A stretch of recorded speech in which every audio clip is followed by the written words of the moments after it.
नमस्कार दोस्तों, स्वागत है आप सभी का मेरे YouTube चैनल पर। दोस्तों, आज हम वीडियो में बात करने वाले हैं ऐसी समस्या के बारे में जो समाज में काफ़ी ज़्यादा बढ़ चुकी है और आने वाले टाइम में और भी ज़्यादा बढ़ने वाली है। स्ट्रेस, एंग्जाइटी, डिप्रेशन, ये ऐसी समस्याएं हैं जिनसे आज हर दूसरा आदमी सफ़र कर रहा है। आप भी जब बात करते होंगे लोगों से तो ये आपने बहुत कॉमन सुना होगा। तो ऐसा आखिर क्या है कि जिस वजह से ये स्ट्रेस, एंग्जाइटी या डिप्रेशन और बाकी जो मेंटल हेल्थ इश्यूज़ हैं वो इतने ज़्यादा समाज में बढ़ रहे हैं। किसी भी समस्या का अगर हमें सॉल्यूशन जानना है तो पहले हमें समस्या को समझना पड़ेगा कि एक्चुअल में ये प्रॉब्लम क्या है। तो इवोल्यूशन के दौरान जब इंसान जंगलों में रहता था तो माइंड ऐसे इवॉल्व हुआ है कि जैसे ही वो भाबता था कि कोई खतरा है सामने, वो कुछ ऐसे हार्मोन्स रिलीज करता था जिससे कि दिमाग अलर्ट मोड में आ जाए और बॉडी में कुछ ऐसे हार्मोन्स रिलीज होते हैं जिससे कि बॉडी में एनर्जी आए। जैसे दो हार्मोन्स है, कॉर्टिसोल और एड्रेनलिन। जब भी दिमाग भाबता है कि कोई खतरा है सामने, यानी कोई सामने उसने कोई हिंसक जानवर देखा या कोई और खतरा उसने भापा, तो दिमाग में कॉर्टिसोल और एड्रेनलिन का रस होता है। एड्रेनलिन हमें एनर्जी देता है लड़ने के लिए या भागने के लिए।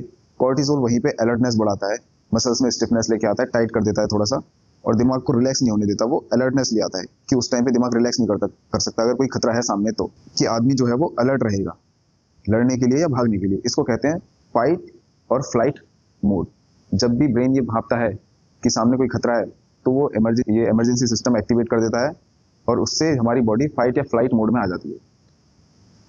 तो ये एक इमरजेंसी सिस्टम था जो वाकई में जो सामने कोई खतरा होता था तब बॉडी ब्रेन ये एक्टिवेट करता था, इमरजेंसी सिस्टम। लेकिन प्रॉब्लम ये हो रही है कि ये जो इमरजेंसी सिस्टम था ये 24/7 एक्टिवेट हो गया है। ज़्यादातर लोगों में जो ये कंडीशन थी बॉडी की जो इमरजेंसी के लिए बनी थी वो पूरे दिन भर चल रही है, लगातार चल रही है, जिसकी वजह से स्ट्रेस लगातार आदमी फील करता है, एंग्जाइटी जैसी सिचुएशन प्रॉब्लम उसको लगती हैं। तो आखिर ये ऐसा हो क्यों रहा है कि जो इमरजेंसी सिस्टम था वो 24/7 एक्टिवेट क्यों हो गया? तो इसके कुछ प्रमुख कारण हैं। जैसे इसका एक सबसे बड़ा कारण है सोशल मीडिया। सोशल मीडिया ने हमारी रियलिटी को हाईजैक कर लिया है। समझते हैं कैसे? फेसबुक स्टोरी के रूप में या इंस्टा रील्स के रूप में हम लोगों को देखते हैं कि लेविश लाइफ जी रहे हैं, हैप्पी मोमेंट दिखाते हैं, महंगी कार या कोई शानदार वैकेशन, और उसको हम जब देखते हैं तो कंपेयर करते हैं अपनी रॉ रियल लाइफ से, जो कि अधिकतर लोगों की वही रूटीन वाली होती है, बोरिंग सी होती है। हमेशा ही आदमी उतने कोई जॉयफुल मूड में नहीं होता जितना कि रील्स में दिखा रहा होता है। रील्स में वो गाड़ियों के साथ फोटो खिंचा रहा, हो सकता है वो किसी की गाड़ी खड़ी हो साथ ऐसे ही, या ईएमआई पे ले रखी हो, घर में सबके क्या क्लेश चल रहे हैं वो आपको रील्स में नहीं दिखेंगे। रील्स में बस अपनी हैप्पी सब चीयर्स करते हुए और बढ़िया मजे आ रहे हैं ऐसा ही आपको, और पीछे बैकग्राउंड में एक म्यूजिक लगा देंगे जिससे आपको लगेगा यार इसकी जिंदगी तो कितनी मस्त चल रही है।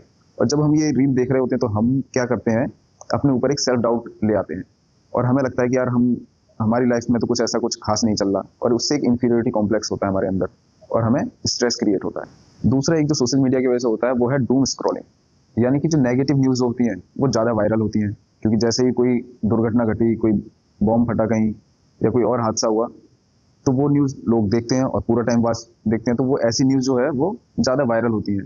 और अगर आपने एक बार ऐसी न्यूज़ देख ली तो आपकी फीड में वैसी ही न्यूज़ बार बार आती रहती है और लगातार आप जब ऐसा कंटेंट देखते हो, आपने कोई एक नेगेटिव न्यूज़ देखी, आप पॉलिटिकल न्यूज़ देखो या कहीं भी देखो कोई षड्यंत्र, स्कैम या खाने में मिलावट, तो आपको दिमाग को लगता है यार सब तरफ गड़बड़ चल रही है और दुनिया में कुछ भी ठीक नहीं है। तो जिससे आपका दिमाग जो है ये सोचता है कि ये कोई डेंजर वाली सिचुएशन है, दुनिया खत्म हो रही है।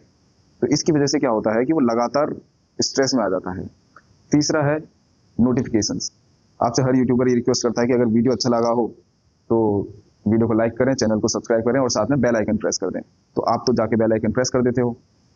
ऐसे ही और भी चीज़ें हैं, बैंकिंग नोटिफिकेशन या ईएमआई का नोटिफिकेशन, सब्सक्रिप्शन ले रखे हैं उसके नोटिफिकेशन। तो ये जो नोटिफिकेशन बार बार जो फोन में बजते रहते हैं, टिंग टोंग या जो भी ट्यून आपने लगा रखी हो, जब भी ये बजता है तो दिमाग में एक ट्रिगर करता है वो स्ट्रेस को, एक स्पाइक, एंग्जाइटी स्पाइक क्रिएट कर देता है वो कि क्या ये क्या हुआ, किस चीज़ का नोटिफिकेशन आया। यानी दिमाग को, नर्वस सिस्टम को रिलैक्सेशन नहीं मिलता, वो हमेशा एक्टिवेटेड रहता है इस वजह से वो। तो ये तो एक सोशल मीडिया एक बड़ा कारण है स्ट्रेस, एंग्जाइटी का। साथ में कैरियर प्रेशर भी काफ़ी ज़्यादा बढ़ गया है लोगों की। जैसे अगर हम बच्चों की बात करें तो पहले उनके ऊपर प्रेशर होता है कि अगर 10th क्लास है इस बार मेहनत कर लो, 10th क्लास बहुत ज़रूरी है, इसके बिना आप किसी भी नौकरी में नहीं बैठ पाओगे, इनमें परसेंटेज लाना बहुत ज़रूरी है। तो 10th क्लास बच्चे पास करते हैं। फिर 12th आ जाती है कि ये पास करना बहुत ज़रूरी है, इसमें हाई स्कोर लाना बहुत ज़रूरी है। और आजकल तो पास क्या, पहले 70-75 भी अच्छे नंबर होते थे, आजकल 90 भी उतने ज़्यादा सिक्योर नहीं है। ज़्यादा मतलब बच्चों के ऊपर प्रेशर है अच्छे नंबर लाने का। 12th पास करने के बाद फिर एंट्रेंस एग्जाम की तैयारी कि अच्छा कॉलेज लेना जरूरी है, अगर अच्छी जॉब चाहिए तो कॉलेज में चले गए तो प्लेसमेंट की तैयारी करो। प्लेसमेंट में भी कॉलेजों में तो उतनी ज़्यादा काम की पढ़ाई होती नहीं, तो साइड स्किल सीखो। अगर प्लेसमेंट से चूक गए तो भटको फिर जॉब के लिए, यानी कि एक लगातार रेस जैसी चलती रहती है। तो जिसकी वजह से युवा जो है वो भी काफ़ी ज़्यादा स्ट्रेस में रहता है। और वहीं बात करें हम जो जॉब करने वाले लोग हैं, तो उनकी लाइफ में भी काफ़ी ज़्यादा स्ट्रेस बढ़ गया है, क्योंकि जहाँ पहले डिग्री अगर कोई ले लेता था तो उसकी एक सिक्योर जॉब होती थी, अब वो सिक्योर जॉब हो गई है बहुत कम। उसकी जगह फ्रीलांसिंग ज़्यादा बढ़ गई है, पर फ्रीलांसिंग में उन्हें बार बार डिसीजन लेना पड़ता है कि क्या करना सही है, क्या करना गलत है। तो एक डिसीजन चॉइसेस रहते हैं, डिसीजन लेना पड़ता है हर वक्त, तो उसकी वजह से एक डिसीजन एंग्जाइटी उनके अंदर क्रिएट होती है कि आगे क्या करना उनके लिए बेहतर होगा, कहीं वो पिछड़ तो नहीं जाएंगे। और अगर गृहस्थ लोगों की बात करें, शादीशुदा लोग जिनके बच्चे बच्चे हैं, तो उनकी लाइफ में तो बहुत ज़्यादा स्ट्रेस है। ईएमआई पे करनी है, रेंट देना है, बच्चों की स्कूल की फीस और तमाम सारे खर्चे।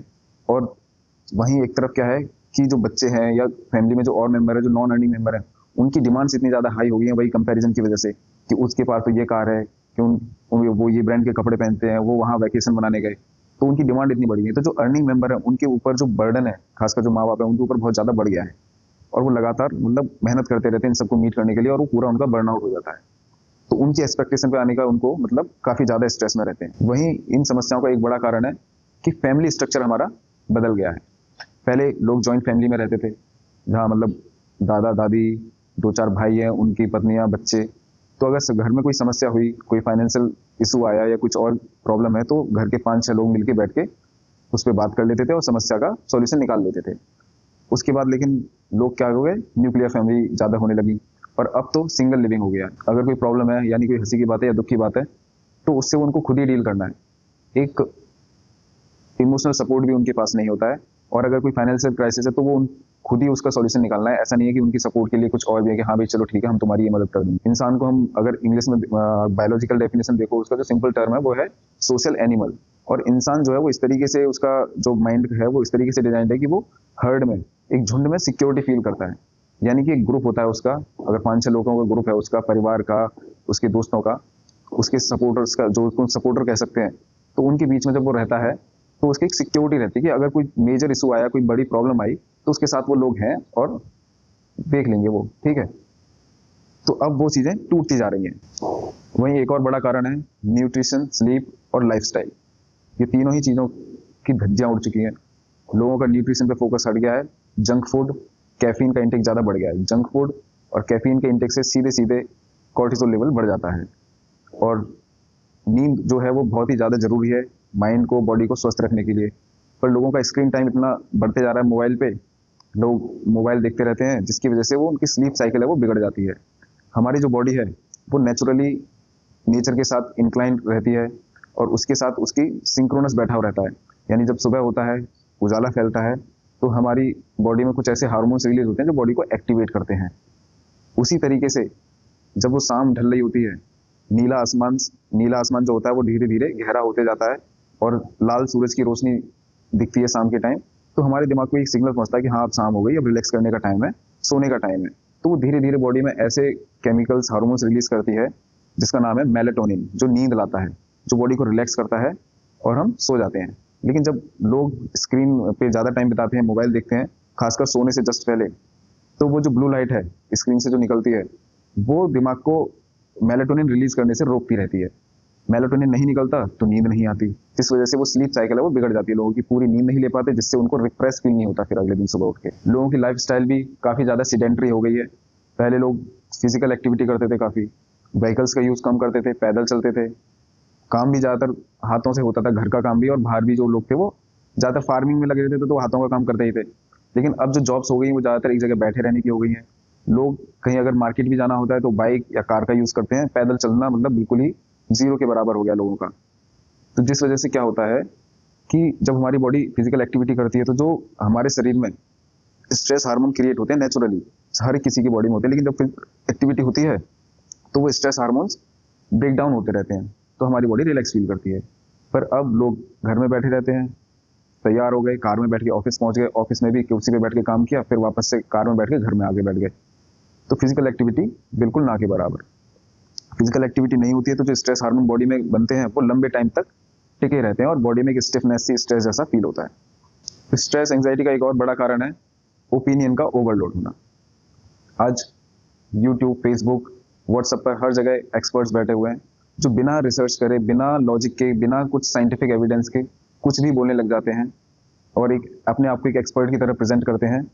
कई बार आप सुनते होंगे कि उनकी बात में कोई लॉजिक भी नहीं होता, पर ऐसे वीडियोज आप देखते हैं, रील्स देखते हैं, तो आपके पास काफ़ी सारी इंफॉर्मेशन आ रही होती है और आप फिर कंफ्यूज हो जाते हैं लोग कि क्या सही है और क्या गलत है, जिसकी वजह से भी कंफ्यूजन क्रिएट होता है और कंफ्यूजन सीधे सीधे स्ट्रेस क्रिएट करता है, एंग्जाइटी क्रिएट करता है।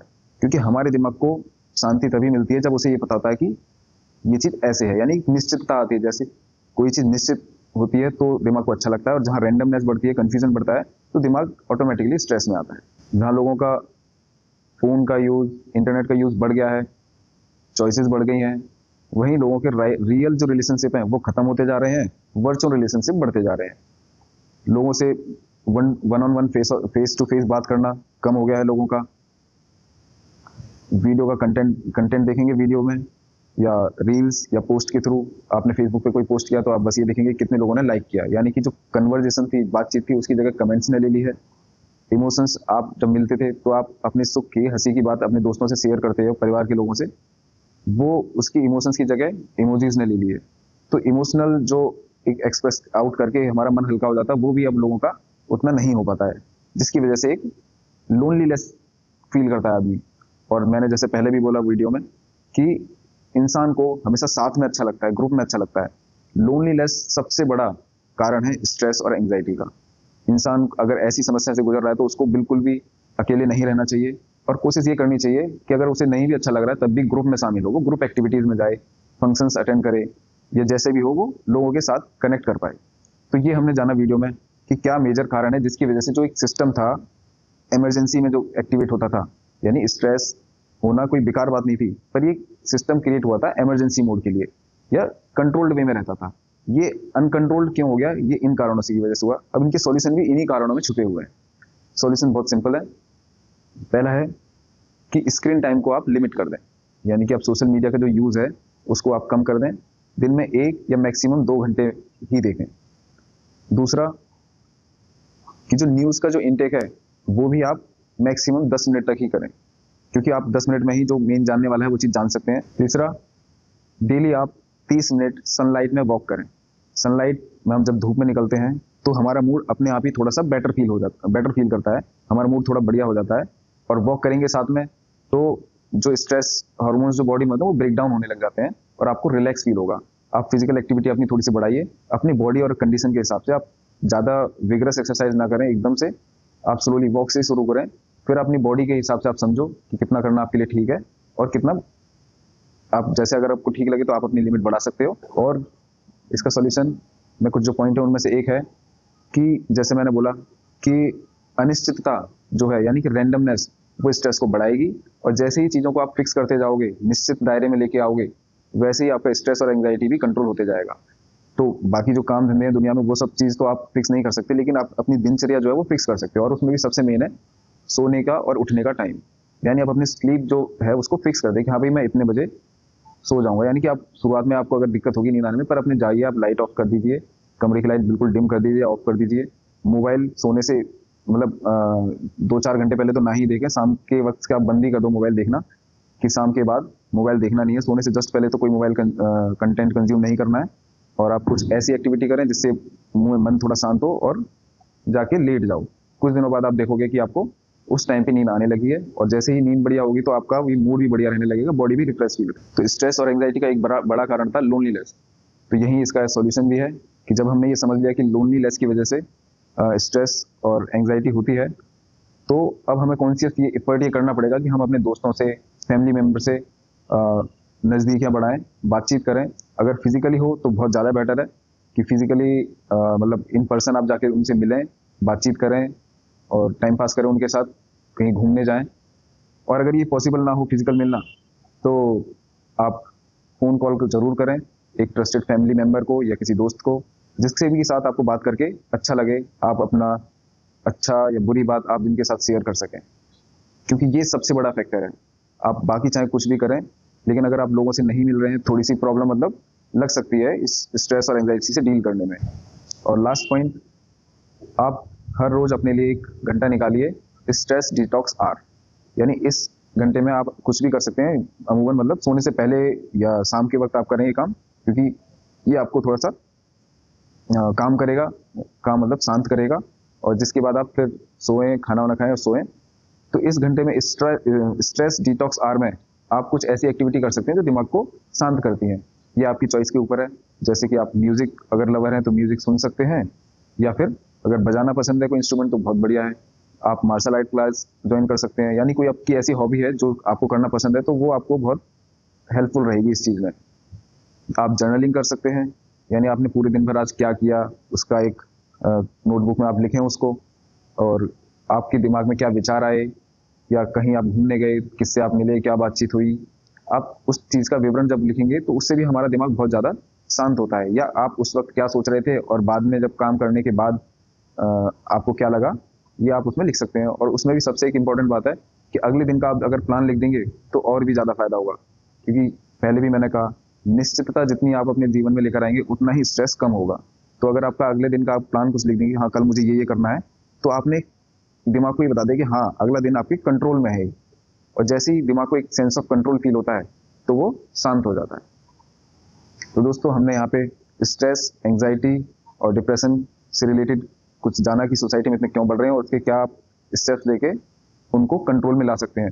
स्ट्रेस, एंजाइटी ये कोई एबनॉर्मल चीज़ नहीं है, ये एक नेचुरल बॉडी की प्रतिक्रिया है, दिमाग का एक नेचुरल मैकेनिज्म है खतरे को भांपकर डील करने का, जो कि इमरजेंसी सिस्टम था। बस प्रॉब्लम ये है कि अब ये 24/7 एक्टिवेटेड रह रहा है। पर इसी से डील करने के लिए हमने कुछ इसमें प्रैक्टिकल सॉल्यूशंस की बात करी।